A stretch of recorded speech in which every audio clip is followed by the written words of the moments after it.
रात की घनी अंधेरी चादर ने छोटे से गांव कानपुरवा को अपनी गोद में समेट लिया था।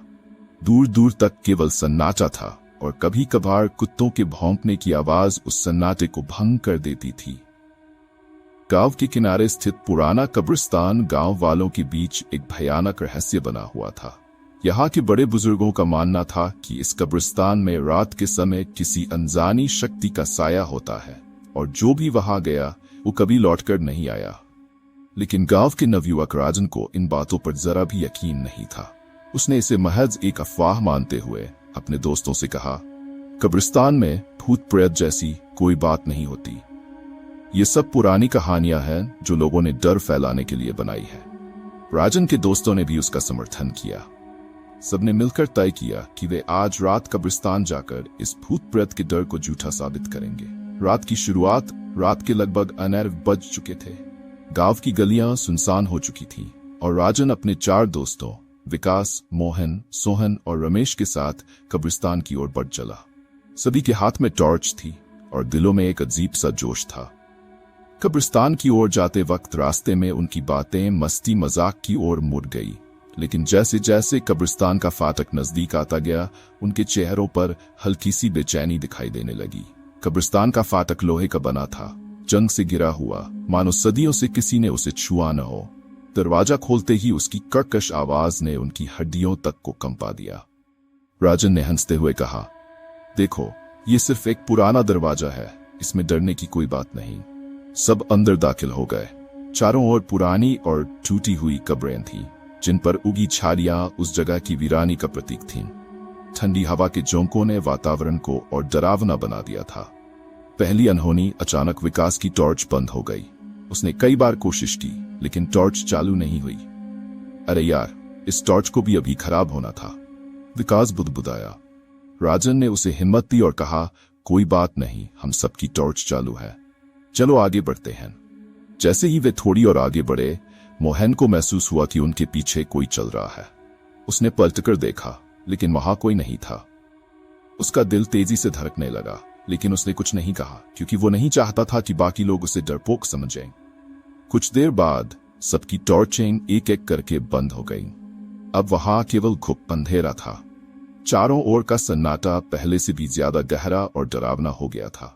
इस बार सबकी धड़कनें तेज हो चुकी थीं, लेकिन राजन अभी भी अडिग था। आवाजों का खेल। उसी वक्त अचानक से एक आवाज आई, किसी औरत के रोने की। वो आवाज इतनी दर्द भरी थी कि सबके रोंगटे खड़े हो गए। ये क्या था? सोहन ने कांपते हुए पूछा। राजन ने फिर से हंसते हुए कहा, ये सब तुम्हारे दिमाग का खेल है, यहाँ कोई औरत नहीं है, चलो हम यहाँ से कुछ और आगे चलते हैं। लेकिन जैसे ही वे कुछ कदम और चले, वही आवाज फिर से आई, इस बार और भी पास से। अब उनके पैरों में कंपी शुरू हो गई थी। राजन भी अब थोड़ा असहज महसूस कर रहा था, लेकिन उसने अपने चेहरे पर कोई डर नहीं दिखाया।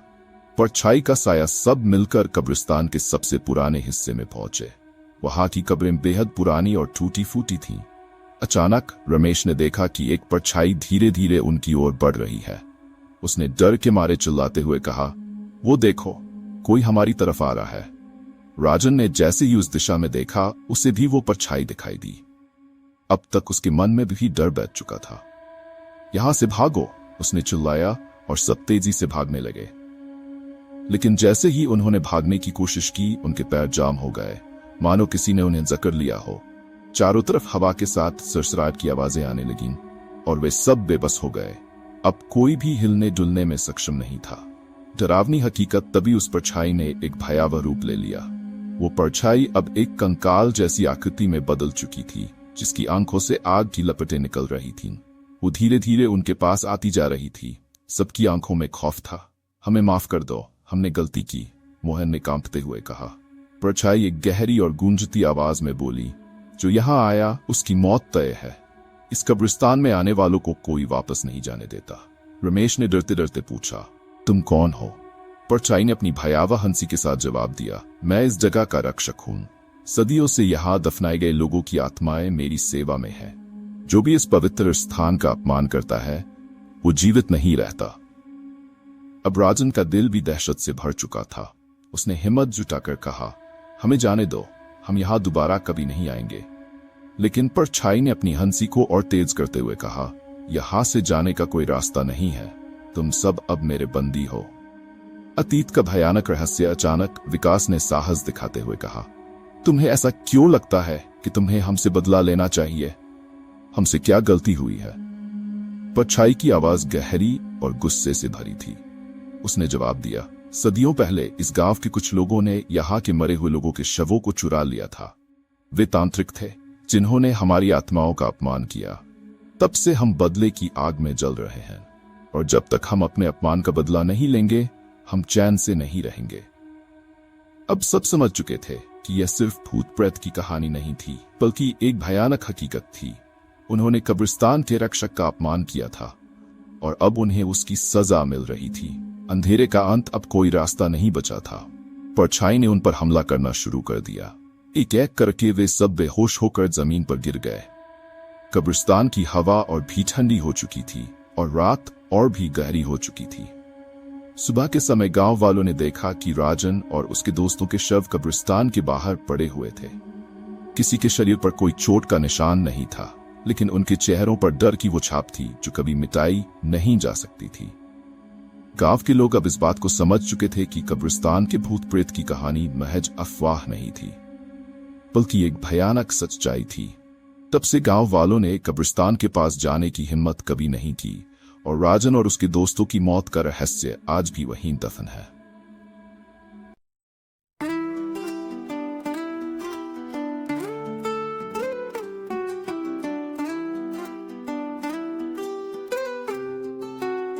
सूरज ढलने लगा है, शाम होने को है। सूरज ढलने लगा है, आसमान पे रंग बादले, जैसे कोई सपना है। आसमान पे रंग बदले, जैसे कोई सपना। हवा में खुशबू गुल सी तेरी याद आ गई। इस दिल में जैसे पूरी दुनिया है मेरी, इस पल में जैसी पूरी दुनिया है मेरी। सांझ सुनहरी तेरे संग गुजारनी है, सांझ सुहानी तेरे संग गुजारनी है। बातों में प्यार, नजरों में प्यार है, बातों में प्यार, नजरों में प्यार है। हर लम्हा तेरे बिना अधूरा सा लगता है।